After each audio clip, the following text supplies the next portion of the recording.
Hi friends, we are going to see how to make this flower.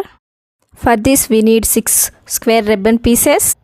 To get the perfect square for your ribbon, fold the ribbon diagonally like as shown in the video and cut it out.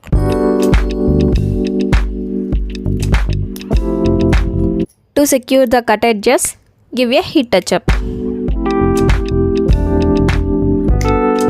Now fold the ribbon diagonally. To join the coincided corners, give a heat touch up and hand press. Get the required shape for the petal.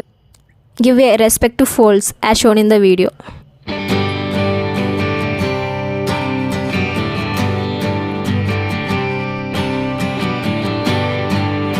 Now give a heat touch up and hand press to that joined corner.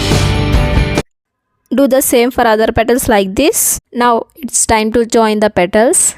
With the help of glue or glue gun, you can join the petals.